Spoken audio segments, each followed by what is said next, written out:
Almost 5 months on from the final episode of its debut season, Amazon's The Grand Tour has undoubtedly left an impact.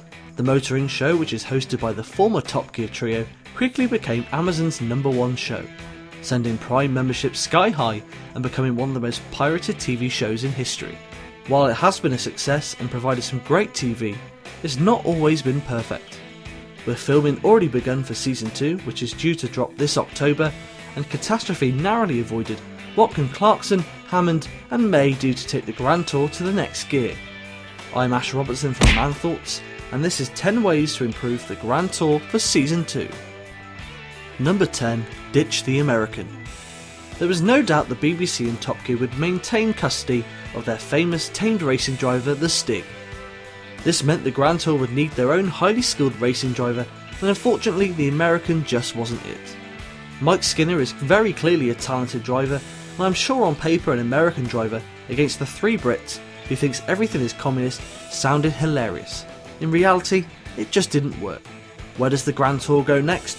While some say it may be time to drop the hot lap completely, a simple personnel change could work wonders.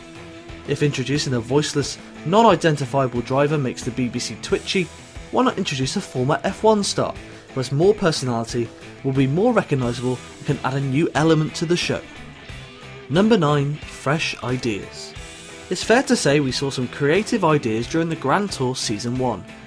The real-life game of battleships with cars, the Mustang's tour of Britain, or replenishing coral reefs using cars meant the Grand Tour offered things we haven't seen before.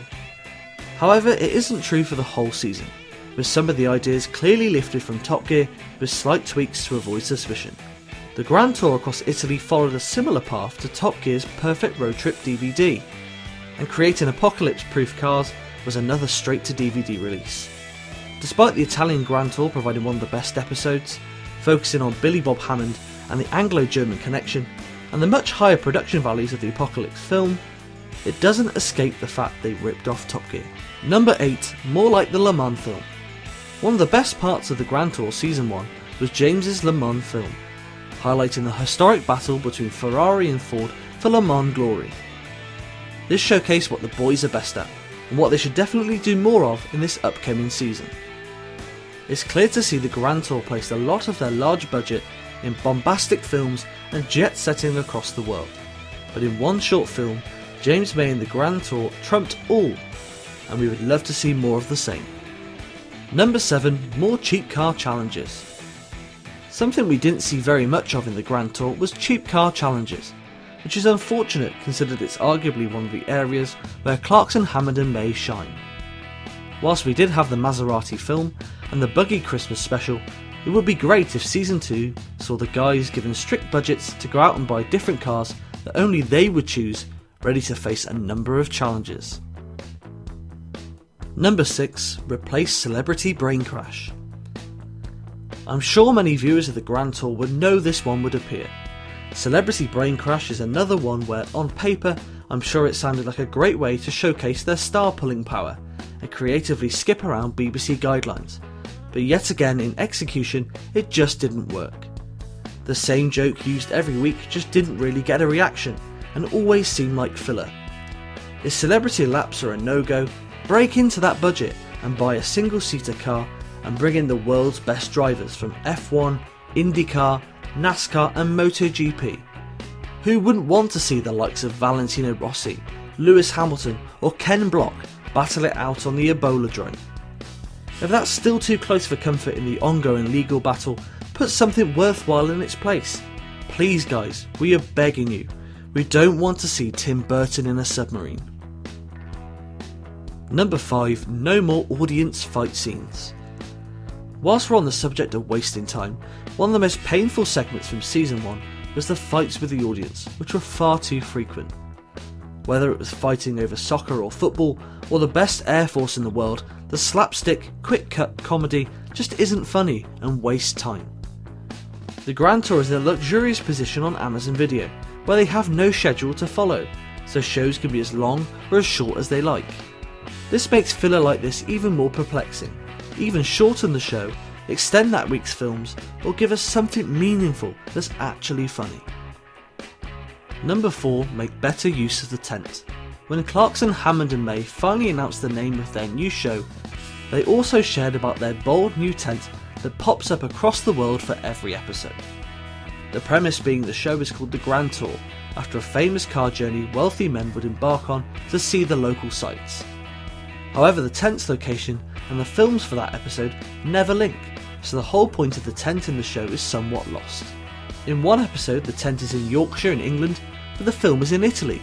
Another, the tent pitches up in Rotterdam, but the film is in Morocco.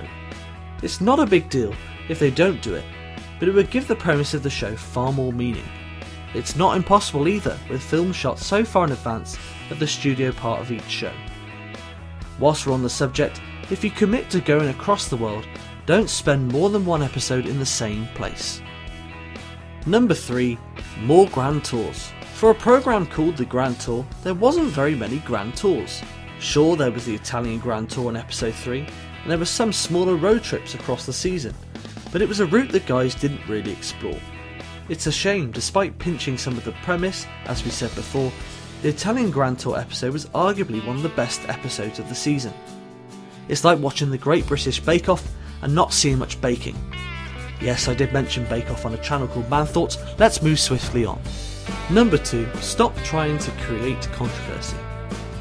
Top Gear was always known for being controversial, whether it was upsetting lorry drivers, Mexicans or environmentalists. Clarkson, Hammond and May were never too far away from trouble. And despite much of the fair criticism, Chris Evans somewhat continued this trend, offering quick jabs at his predecessors over Stakegate and the custody of the stick.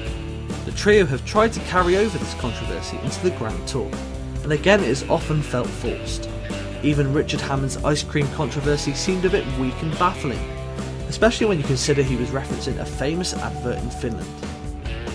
Although the Grand Tour did perfectly dig at Top Gear, referencing the cenotaph stunt during the Mustang Tour of Britain, much of the boys' outspokenness and intentional shock tactics just seemed unnecessary. And number 1, change the script. Quite possibly the most common criticism of the Grand Tour was the script. Despite the trio's original Top Gear being just as scripted, viewers felt it was far more noticeable on their new show. Whether it was using the same phrases in frequent episodes, sometimes painfully choreographed arguments, or too much of a focus on slapstick. The difference between old Top Gear and the Grand Tour was on Top Gear you couldn't tell it was scripted. The guys naturally bounced off each other and the chemistry was clear to see. On the Grand Tour that chemistry is still there but often feels restrained by the script. Whether it's over preparation thanks to nerves of a new show, who knows. But if things are a bit looser next season and the script isn't so stringent, it can only help. Don't forget to like, share and subscribe, and comment down below on how you'd improve the Grand Tour and your favourite moment from Season 1. Until next time, I'm Ash Robertson, and this is Man Thoughts.